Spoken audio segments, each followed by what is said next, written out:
Campaign 2020 is sponsored by Wisconsin Hospital Association, Quick Trip, Wisconsin Counties Association, Wisconsin Realtors Association, and Wisconsin Operating Engineers Local 139.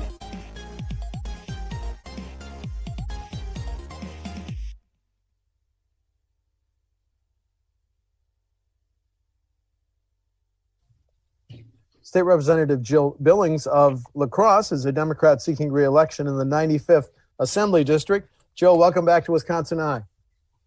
Thank you. It's nice to be here with you. My first question for incumbents, if you're re-elected, top priority in the next session, please.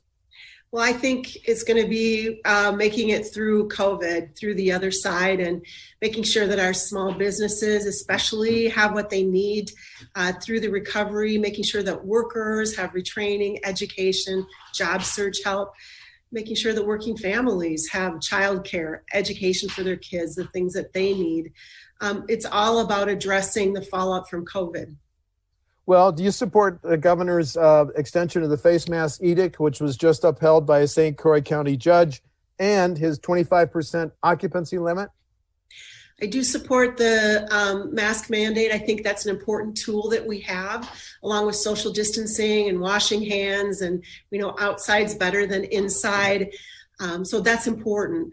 The 25% capacity, I think we were at a point with a number of cases, with number of deaths, with the surge in our healthcare facilities where the governor needed to do that. But I was happy to see that he also included the $100 million package to help businesses most affected, especially those in, our restaurants, bars, hotels, those in our tourism industry. As a ranking member on tourism, I've been tracking that closely. We have about, tragically, more than 920 Wisconsin residents in the hospital with COVID. In the next budget, do hospitals deserve to be an even greater priority than they might be in the current budget, Jill? Yes, they do. I've been in touch with my two wonderful healthcare facilities here in La Crosse, Gunderson, and Mayo from the very beginning. And I know early on they made smart decisions kind of in within their facilities to try to survive what was happening with COVID and people reluctant to go and get health care. And so I know that they were smart about looking toward the future and dealing with things early on. So I think they've been responsible, and I think we need our health care clearly. So we have to absolutely support them as we make it through COVID. Representative Bourne and Senator Camping have introduced a bill. If you're an organization, a business, a nonprofit, and you have followed COVID-19 guidelines, you could not be sued over COVID. Is that a bill you could vote for? I've looked at that bill, and I haven't signed my name onto it because I think that there's some vagueness there. So, I know that there is such a thing as frivolous lawsuits. I know there's punishment from entering and going forth with a frivolous lawsuit. So I think there are some protections there for businesses. From the very beginning, I've been encouraging business owners that I've been visiting with to take those precautions to make sure their customers are safe, that their employees are safe. And I know that they're dealing with this on the federal level too. So my hope is that they'll take care of it there. The debate over policing reforms that we've seen play out nationally over 5 months, and even in Kenosha, the speaker's going to form a task force. Senator Van Wanggaard has some bills. The governor's got 9 bills. The Black Caucus has bills. Let me ask you this. Is there any specific policing reforms you're now convinced should be enacted into law? Excuse me. I've been in touch with my law enforcement throughout this COVID experience from back in April, I think. And we've got a great police chief here. And our sheriff, I've been in touch with him historically. So I ran the package by my police chief. The great thing about La Crosse is that we're already doing a lot of that right now. I think a lot of it is good policing, things like banning chokeholds and uniform standards. It seems like most law enforcement can get behind that. I signed onto that legislation, and I was there wanting, when the governor called us in, wanting to go in and get to work for the people I represent in Wisconsin. But I think that there could be some amendments that come forth. Some of it, there's some small pieces that kind of don't really work with situations that law enforcement's in. So I think there should be some amendments to that legislation, but I'm supportive of it. And I know that we're doing a lot of that here in La Crosse, with crisis intervention, no chokeholds, and, that training, we're doing what's required in the legislation plus. The Federal Reserve just said that the gross domestic product in Wisconsin, the second quarter dropped 8%. So here's my question. If I'm going to make up a number, if we didn't collect $1 billion in state tax collections that we had hoped to collect, what would be your response to filling that shortfall? Well, the good news is that we're in a better situation than we expected, right? Over the last 10 years, since the recession, we've built up the rainy day fund, including the governor's last budget. So that's looking better. Revenues were better than expected, according to the Fiscal Bureau. So I think that we're in a better situation than expected. But I think we have to be careful going forward. I know the governor early on instituted some things that helped with the budget, looking at different departments and asking for them to tighten belts and look at lapses and things like that, which has also held us in good stead. Going forward, I think you have to have everything on the table. I'm not a big fan of raising taxes right now, especially for small business owners, working families, people who are unemployed. That's difficult. Why are you such a fan of the Governor's People's Maps Commission when the Constitution says the party in power should draw the next congressional and legislative district lines? People want it. I'll say that people in my district really want fair maps. I've heard a lot from them about that. I've watched the movie. I would encourage anybody to watch the movie Slay the Dragon, that talks about what happened in Wisconsin during the last time the maps were chosen, and it wasn't right, it wasn't fair, and we have to do better, and we can do better. You've heard the old adage, people should pick their elected officials, the elected officials shouldn't pick their people, and I am 100% in support of that.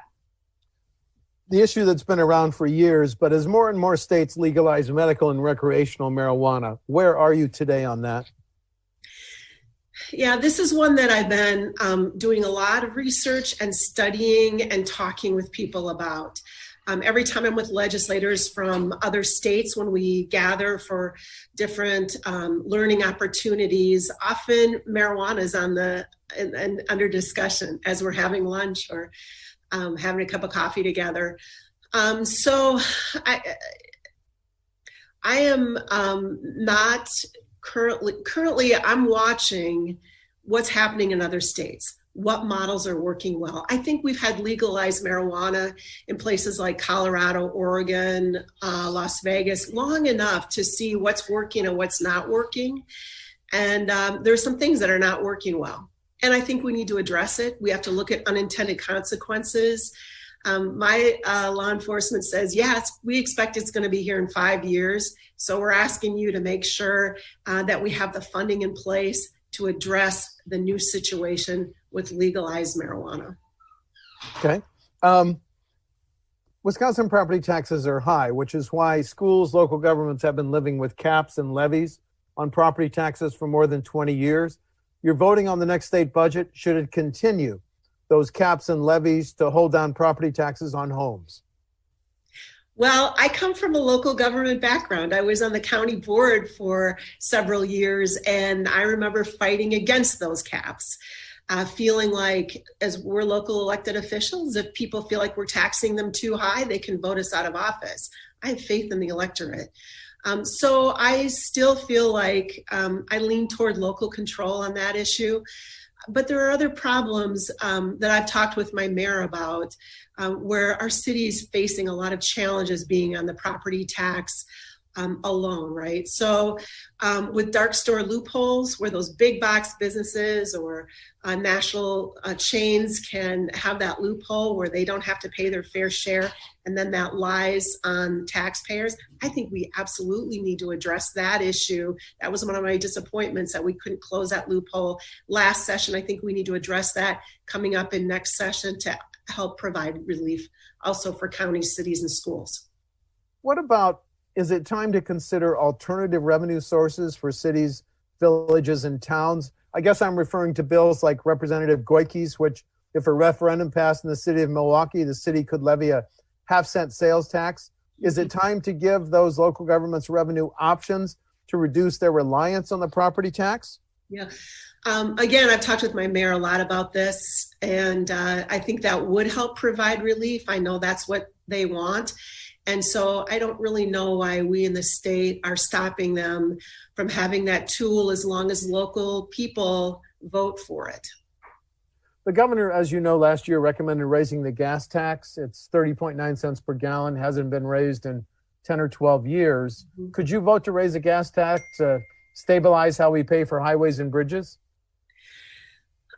Yeah, when we stopped indexing for CPI, that was a problem, and we ended up behind in funding transportation needs. So for the last 10 years, projects have been deferred and delayed, and now what is our score? A D on our roads. And people are asking for help with that. They want us to focus on infrastructure and fund infrastructure. I think people are willing to pay a higher gas tax in order to get that. Certainly Quick Trip is in the heart of my district. And when I have Quick Trip and the petroleum marketers in my office saying, yes, raise the gas tax, you know it's time. The public wants it. But 30 cents is a little high. I think that's quite a jump. So I'd have to look at that. I think the governor recommended 8 cents. So just to correct the record. As a former county official, let me ask you this. When a school board or a local government plans a major public works project, should they have to give a preference to Wisconsin businesses? Well, as the chair of the higher ed subcommittee of the State Building Commission, yeah, I look for Wisconsin people doing our work that's paid for by our taxpayers. And I think that it makes sense if taxpayers are paying for these projects. Let's hire local if we can. I've been on legislation to buy Wisconsin, buy America Made. I'm in support of that. Then final question, differences between you and your opponent on November 3. Well, I think one is my work ethic. I probably sit on more boards and committees in Madison than a lot of legislators. I work hard. I sign up for study committees. I like the work. I like the research. I like learning about different ways that we can make things work better for people in Wisconsin and people I represent. So I really work hard. My temperament. I think that I get along with people on the other side of the aisle. I'm somebody that a lot of people feel like they can trust, that I'm good to work with. I do my homework, I do my research, and I'm a good person to work with. And then finally, I think it's my and I think my experience. I mean, I've been honored by several organizations this year, and it's nice to have your work recognized. I had a really, really great last couple terms working with people on both sides, working with the governor to get my bills passed, and I really feel energized to do more work. State Representative Jill Billings of La Crosse is a Democrat seeking re-election in the 95th Assembly District. The election is November 3. Jill, thank you for talking to WisconsinEye. Thank you. Have a good day. Thank you. Campaign 2020 is sponsored by Wisconsin Hospital Association, Quick Trip, Wisconsin Counties Association, Wisconsin Realtors Association, and Wisconsin Operating Engineers Local 139.